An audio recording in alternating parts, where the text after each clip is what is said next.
I've been an herbalist for about 5 years now, and I'm primarily self-taught, although I have taken a few courses to learn how to do certain, to make certain things better, such as oils. So I'm going to be making a few things actually out of the same, but I'll do them in separate videos, out of the same herb.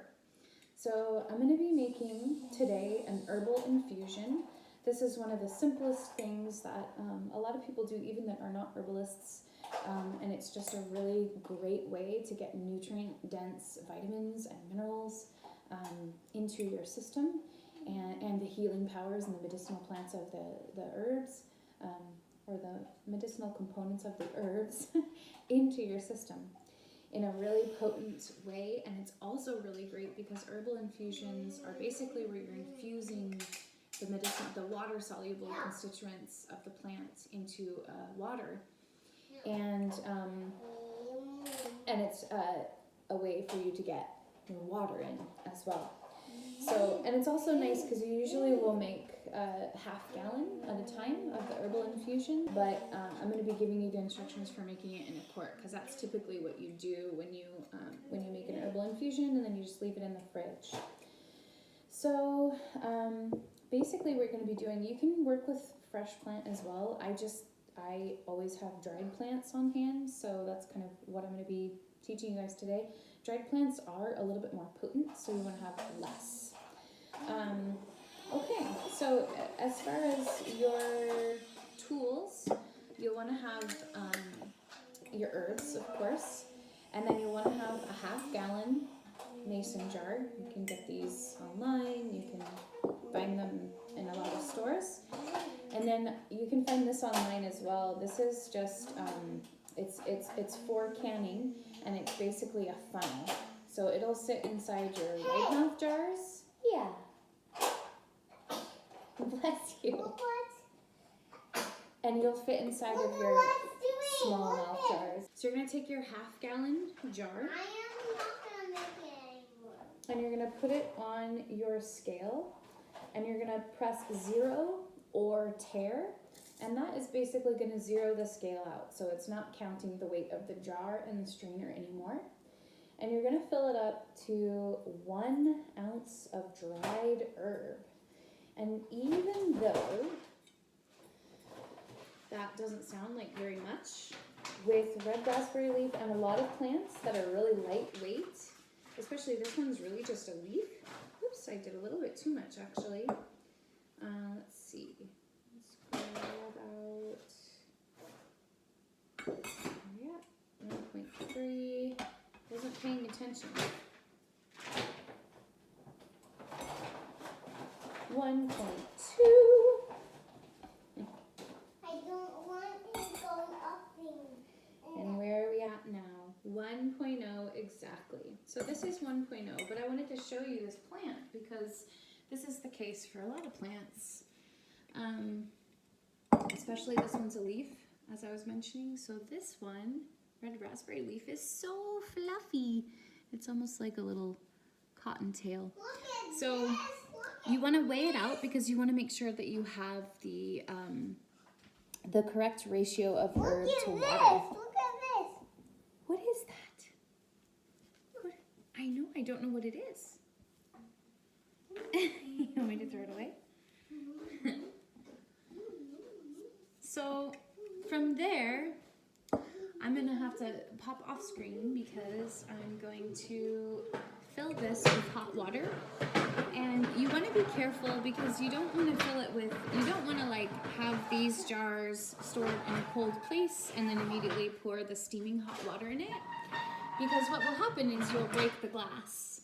So just be careful of that. And then you're going to fill it to the top and stir it in. And I'll tell you what happens next. So I actually have a boiling hot water faucet, but you can also use a kettle. You can use even just a pot of hot water and put the herbs in and then strain it out. There's a number of ways that you can do it, but basically you're just wanting hot boiling water. I want to do it. I want to do it. You want to stir? I want you to help. I want to do the hot water thing. Oh, water's already there, but I could use your help with stirring it. Be careful because the jar is really hot, but let me get you something long to stir this with, and you can. Phoenix likes to help me a lot. He helps out a lot. Go ahead and stir it up. Here, bring it closer. Watch touching the glass because it's pretty hot. You stir it up. Good job. So actually this often happens when, good job, I'm just going to put a little more water in the top. When you stir it in, that the water will sort of fill in those spaces between the plants. Okay, you can do it. And then you have a little bit more headroom at the top. And you can just top it up and then put the lid on. So I'm going to go do that really quick. Let's put it right under the faucet and go ahead and turn it on. I'll tell you when to stop, okay? Keep going, and stop. Perfect. Nice work, bud. You're so proud of yourself. So that's red raspberry leaf. So then the last thing you're going to do with this is you're going to let it sit out on the counter. When the worst thing you can do is right now when it's really hot, start shaking it. So you don't want to do that. You want to let it cool until it's about room temperature. And then once it's about room temperature, you can shake it. And then you can put it in the fridge. And so I'm taking note that it's 2 o'clock right now. And so 2 p.m. tomorrow, I'm going to have a delicious red raspberry leaf infusion. Oh my gosh, I never spoke about the benefits of red raspberry leaf. Okay, so there's a lot of benefits to red raspberry leaf. It's known to be this really powerful ally for women because it really works a lot, mostly through working on inflammation, but it really helps to enhance your fertility. But then also as you're trying to get pregnant, it tones your uterus so that it can more effectively, hold on to an egg and a sperm and a developing baby. It also, also as you're preparing for birth, it's a really good herb to start take at about 35 weeks because it'll help start to tone your uterus if you're not just drinking it throughout your entire pregnancy, which I highly recommend. So it tones the uterus, and then it helps to stop bleeding.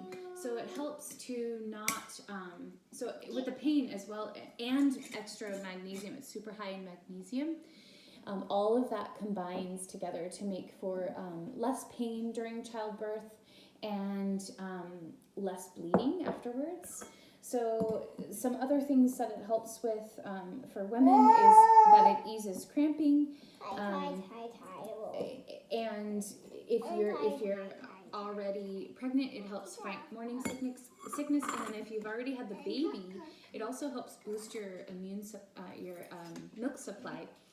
And then some other things that it does for anybody, whether you're a man or a woman, and it's totally safe to have whether you're a man or a woman, no matter what you have going on there hormonally. It also balances your blood sugar. It helps alleviate anemia.